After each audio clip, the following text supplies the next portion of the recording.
So hello there, this is Shomu from the channel Android World, and today's video is all about Samsung Galaxy M20 and its pros and cons and a kind of review of that Samsung Galaxy M20, you can say. So hope you're gonna enjoy this video, and thanks for watching to Android World once again. And if you're new to my channel, then please subscribe to my channel, like my video if you like, share my videos, comment out below to put suggestions and queries from me. Thanks for watching towards Android World, and thanks for your time.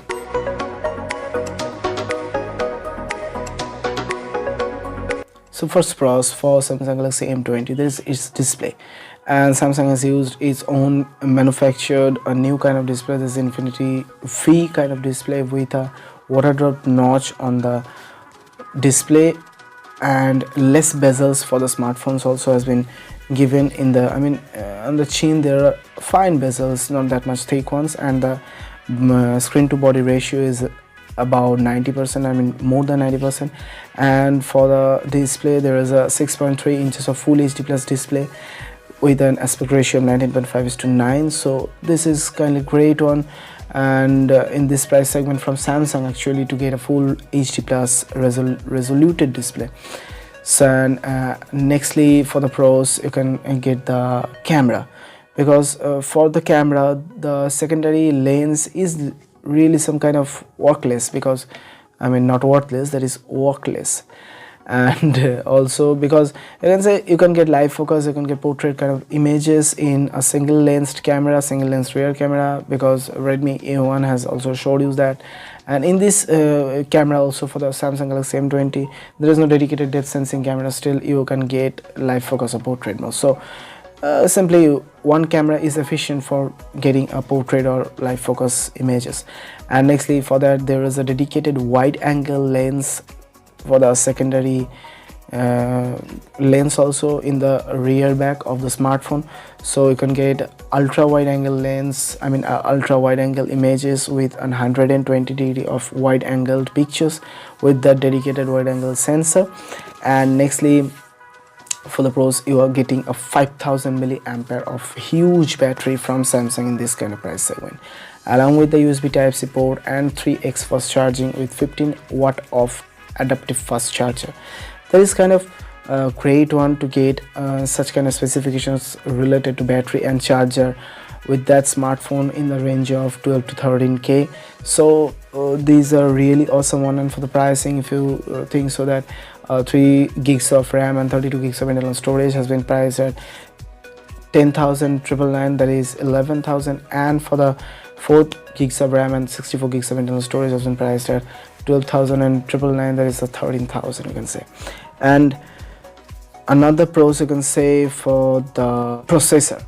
If you go to the processor section, there is a recent most launched processor from Samsung, that is Exynos 7904, which is an octa-core processor with two A73 ARM Mali 73 processors, ARM Cortex 73 processors, and other 6 are a little bit less speeded ARM Cortex A53 processor cores, you can say. Actually, these are the cores, so 2 Cortex A73 cores and 6 are A53 cores. So the processor has been clocked at a great clock speed of 2.2 gigahertz. So these are some kind of pros for the smartphone. And if you go to the cons of the smartphone, there are not that much cons for the smartphone, but every product has goods and bads also. So for this smartphone, it also has a bad sides, because first of all, you can face some kind of lags and some kind of, not actually lags, sorry for that, and you can face some frame drops in PUBG or Asphalt 9 or some Call of Duty games, you can say so. So these are the problems for the smartphone. And for the camera, if you think so, that you can face low quality of low light images, so because the aperture is not the much lower one with a 2.2 and 2.0 f 2.0 and 2.2 are the apertures for the two lenses of rear camera. So you will not be able to get a great quality of low light photographies. And nextly, if you think about the cons, you can face a bit problem with the fingerprint sensor, because it has been it has been placed in a higher position, so you have to bring your finger like this one to get the fingerprint sensor. I mean, whenever your smartphone you are holding your smartphone like this, you can, if it is easier to get the fingerprint sensor on that position, but in this phone this is at that position, so it is a bit higher. I mean, it is in a bit higher position to get the fingerprint sensor, so it is not that much easier for you to use the smartphone whenever you are trying to reach the fingerprint sensor pretty easily and pretty hurry.